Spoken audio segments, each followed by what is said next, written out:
Lisbon শহরে বসেছে বাংলাদেশি নারী উদ্যোক্তাদের ব্যতিক্রমী এক আয়োজন। বিশেষ এই প্রদর্শনীর মাধ্যমে দেশীয় পোশাক, হস্তশিল্প, গহনা আর ঐতিহ্যবাহী খাবারের সুনাম ছড়াচ্ছেন বাংলাদেশের নারীরা। পরিবার আর ব্যস্ততার পাশাপাশি নিজেদের স্বপ্নকে এগিয়ে নেওয়া এসব নারী উদ্যোক্তা বলছেন যে সুযোগ পেলে আন্তর্জাতিক অঙ্গনেও নিজেদের শক্ত অবস্থান তৈরি করতে সক্ষম হবেন তারা। নারীদের জন্য নতুন সম্ভাবনার দুয়ার খুলছে এমন প্রদর্শনী দাবি করছেন আয়োজকরা। পর্তুগাল থেকে আমাদের সহকর্মী জহুরুল ইসলাম মুনের পাঠানো তথ্য এবং চিত্রে থাকছে ডেস্ক রিপোর্ট। স্বপ্ন আর সংস্কৃতির এক অপূর্ব মেলবন্ধন এই women's entrepreneurship and cultural networking exhibition 2026। প্রবাসের মাটিতে বাংলাদেশি নারী উদ্যোক্তাদের সৃজনশীলতা, আত্মবিশ্বাস আর আত্মনির্ভরতার গল্প তুলে ধরতেই এই ব্যতিক্রমী প্রদর্শনীর আয়োজন। পর্তুগালের লিসবনে যৌথভাবে এই আয়োজন করেছে বাংলাদেশ দূতাবাস, প্রবাসী বাংলাদেশিদের সংগঠন গোল্ডেন ভিশন অ্যাসোসিয়েশন আর স্থানীয় প্রশাসনিক প্রতিষ্ঠান বেলেম জুনতা দে ফ্রেগেজিয়া। এই প্রদর্শনীর উদ্বোধন করেন বাংলাদেশ দূতাবাসের চার্জ দ্য অ্যাফেয়ার্স লায়লা মুনতাজেরি দিনা।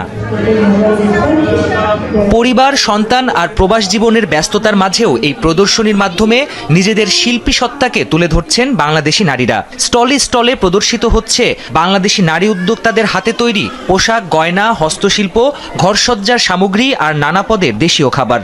নিজস্ব কালচারকে তুলে ধরে আমরা এই আমাদের বাংলাদেশি যে ঐতিহ্য রয়েছে সেগুলো যদি আমরা পজিটিভভাবে এখানে পর্তুগিজ কমিউনিটি এবং এখানে যারা জুনতা এখানে রয়েছেন এবং যারা এখানে ভিজিটর আসছেন এবং বিভিন্ন দূতাবাসের কূটনীতিক বৃন্দ এখানে উপস্থিত থাকেন এবং তারা যারা এসছেন তারা আমাদের এই মেলার মাধ্যমেই আমাদের সংস্কৃতিকে তারা দেখতে পাচ্ছেন। এই অনুষ্ঠানে আসা যাতে সবাই আমাদেরকে আরো বেশি করে আমাদের নারী উদ্যোক্তাদেরকে জানতে পারে এবং বুঝতে পারে, আমরা ছড়িয়ে দিতে চাই আমি এই আমাদের নারী উদ্যোক্তাদের আমাদের সফলতার কথা বিশ্বের সর্বপ্রান্তে।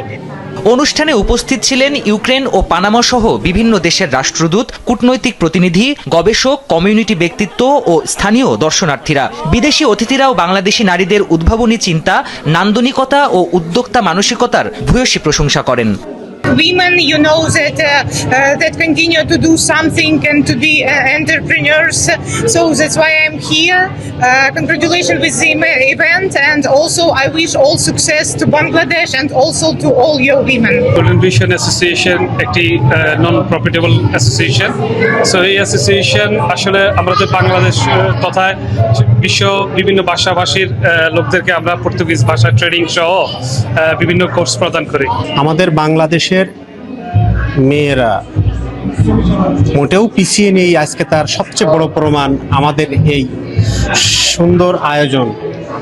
তাদের হাতের কাজ, তাদের বৈচিত্র্যময় কাজ, তাদের এই যাবতীয় কর্মকাণ্ড এই প্রোগ্রামের মাধ্যমে তুলে ধরা হয়েছে। আয়োজকরা বলছেন সব মিলিয়ে এই আয়োজন শুধু একটি প্রদর্শনী নয়, ছিল নারীর সাহস, আত্মবিশ্বাস আর বাংলাদেশের সংস্কৃতিকে বিশ্ব দরবারে তুলে ধরার এক গর্বিত অধ্যায়। প্রাণপ্রতিম কুণ্ডু, যমুনা নিউজ।